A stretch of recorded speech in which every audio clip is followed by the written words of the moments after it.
Hi students, welcome to the next video of oral pathology. In this video, we are going to discuss about oral submucous fibrosis. Okay, so oral submucous fibrosis, you may have heard about this oral submucous fibrosis and you may have read about it, but what they will ask you for your NEET INACT from your oral submucous fibrosis. Okay, so you may have learned many things about OSMF, but there are certain facts, there are certain things they focus for your competitive examination. So that's what we are going to discuss here. We are not going to discuss about the history, or we are not going to discuss about the pathology of this OSMF, how it forms and all. We'll have a just have a discussion about it, and we will see from which areas they pick up questions. Okay, so in oral submucous fibrosis, it is a oral potentially malignant disorder, and where, as the name indicates, you have so much of fibrosis of your oral cavity. Okay, the connective tissue of your oral epithelium, that below your oral epithelium, they will get hyalinized or collagenized, and patient will have difficulty in opening the mouth and all. Okay, so this is what usually happens here. Now there is one interesting thing that you should think here, that this is a potentially malignant disorder which can cause squamous cell carcinoma, right? But all the changes are occurring in the connective tissue. Okay, all the changes due to this oral submucous fibrosis is occurring in the connective tissue. But how then the cancer is developing in the epithelium? Okay, so actually the oral submucous fibrosis is occurring due to a habit. The habit of having tobacco with the arachinet. Okay, arachinet. So this oral submucous fibrosis is seen in chewers, okay, tobacco chewers who take arachinet along with this tobacco, this pan masala chewers. Okay, so this what type of habit can cause this condition called oral submucous fibrosis? No, what this happens here, what is happening here is that when they chew this tobacco, it's not about smoking. When they chew this pan, when they take this pan masalas, when they take this pan or chewing tobacco in their mouth, these carcinogens, this harmful chemical agents, what they will do that the tobacco will attack the epithelium, causing atrophy of the epithelium. So the tobacco here, that is causing the epithelial dysplasias, epithelial atrophy. It can cause epithelial atrophy, and it can cause dysplasia. Okay, it can cause dysplasias. The arachinet here, the components of the arachinet, that is actually causing the fibrosis. Okay, that is causing the fibrosis in the connective tissue. Okay, so the cancer, the squamous cell carcinoma is still coming from the tobacco, and this is tending to squamous cell carcinoma, while the arachinet is the real causative for this, what your fibrosis. Okay, so what is happening here is that there is epithelial atrophy. So in oral submucous fibrosis, what we see is there is epithelial atrophy. Epithelial atrophy. Along with this epithelial atrophy, we have juxtaepithelial hyalinization. Juxtaepithelial means just below your epithelium in the connective tissue, there is abundance of collagen formation and there is hyalinization. So juxtaepithelial hyalinization. So this is what the Pinborg has told. Pinborg is the one who defined this oral submucous fibrosis, and he told that two things happen here. One is epithelial atrophy, and second one is a juxtaepithelial hyalinization. So why this hyalinization occurs when you are taking this arachinet? Okay, arachinet contains two things. Okay, they contains alkaloids. Alkaloids. There are two alkaloids present in this arachinet, that is called aracholine and arachidine. Okay, aracholine and arachidine are the two types of alkaloids present in this arachinet, and aracholine is the abundant one. This is present in large quantity.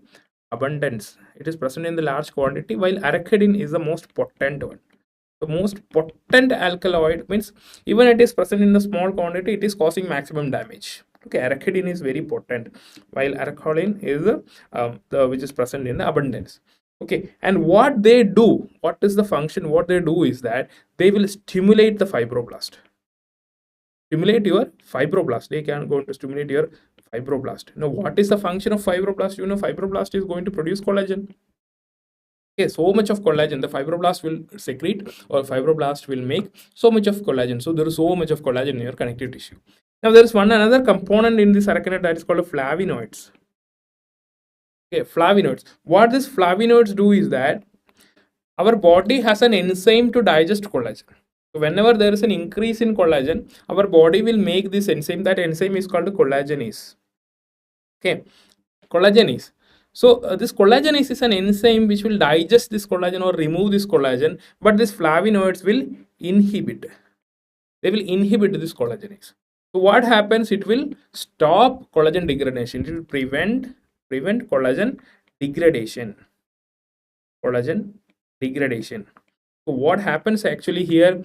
More of collagen is produced, and this collagen cannot be removed also. Okay, so that is why there is increased fibrosis. That all result in fibrosis. This is what resulting in fibrosis. So this is what happened here in a normal condition, in a normal condition. And there was a question, there was one MCQ question regarding this OSMF. Can you name an ion, a metal ion which is causative, or which is having relation in this oral submucous fibrosis? Metal ion resulting, or we can see related to your oral submucous fibrosis. Okay, you know, this metal ion, that is copper. Now why copper? Copper is a coenzyme which will help lysyl oxidase. Lysyl oxidase is a enzyme which will help in collagen cross linking. That's make the collagen fibers more stronger. Okay, the initially formed procollagen, that is converted into stable collagen. They stabilizes the collagen. Okay, lysyl oxidase is an enzyme which will stabilize the collagen. They will help in cross-linking, and copper is required for this lysyl oxidase. Copper is a cofactor for this lysyl oxidase. So that's why we say copper is related to the metal ion, related to this oral submucous fibrosis. Okay, now most of the questions, they come from the clinical aspect. Okay, in the clinical features, you should be knowing about the clinical features of this oral submucous fibrosis. Now they may ask you, what are the signs and symptoms of oral submucous fibrosis? Okay, don't confuse sign with a symptom. Symptom is what a patient is telling. Sign is the clinical finding that the doctor can appreciate in the patient, right? So what is the first sign? So there was a question, that is the earliest sign. What is the earliest sign of oral submucous fibrosis? What is the earliest sign? Sign means what you can appreciate. Okay, what a doctor can appreciate, that is blanching of the oral mucosa. Okay, blanching of oral mucosa. The oral mucosa will appear blanched. Okay, because of this extreme fibrosis in the connective tissue, the blood supply will be reduced. Okay, when there is excessive collagen deposition, excessive hyalinization in the connective tissue, what happens is that it will get blanched because blood supply reduces. Now what is the earliest symptom that the patient will tell? Patient will not come to you and tell that I have blanching in the oral cavity, right? Patient don't know about blanching and all. Patient will tell what difficulty he has. Okay, so many of the students has what Gus did wrong, and many of the students have made mistake that this is difficulty in opening the mouth is what patient first feel. No, patient first feel, that is the earliest symptom. Earliest symptom is burning sensation in the oral cavity. They will get burning sensation, that is stomatopirosis. Stomatopirosis is called burning sensation. Okay, burning sensation is the symptom, first symptom that the patient is feeling. Okay, so don't miss this. They may ask you the first sign and first symptom. Okay, and what other things you can see in the patient with oral submucous fibrosis? You can see that there is fibrous bands in the oral cavity. There is fibrous bands in the oral cavity, in oral mucosa. Okay, both vertical and circumferential bands can be seen. Uvula will be shrunken uvula, or we say hockey stick uvula. Okay, that is one another thing. And then comes the difficulty in opening the mouth. That comes in the later stages. Okay, that is what you see. Now Pinborg has graded this into 4 stages. Okay, Pinborg is the one who has graded into Pinborg grading. There is a question in Pinborg grading. Pinborg grading of oral submucous fibrosis, he has graded. He said that there is 4 stages, that is very early, early, moderately advanced, and advanced. Moderately advanced and advanced, or advanced. Okay, and what you can see is that in very early stages you cannot see that much about the collagen bundles, and moderately advanced, till moderately advanced you can see collagen bundles. Okay, in moderately advanced you can see separate collagen bundles. Collagen bundles can be seen, and in advanced stage even the separated collagen bundles, they will fuse together and complete hyalinization occurs. Okay, so very early stage you will not see much of the collagen. In moderately advanced you can see the collagen bundles, and in advanced stage you cannot even see the separate bundles, you can only see hyalinization. Hyalinization means all the collagen bundles has joined together and it is now completely fused together. Okay, you cannot see any separation between these collagen bundles. Okay, hyalinization seen, and there is no separate collagen bundles. Okay, so this was one question in your INI-CET. Separate collagen bundles can be seen. A collagen discrimination can be seen in moderately advanced stage. Okay, oh, this is about your oral submucous fibrosis. And last one, there is a clinical staging.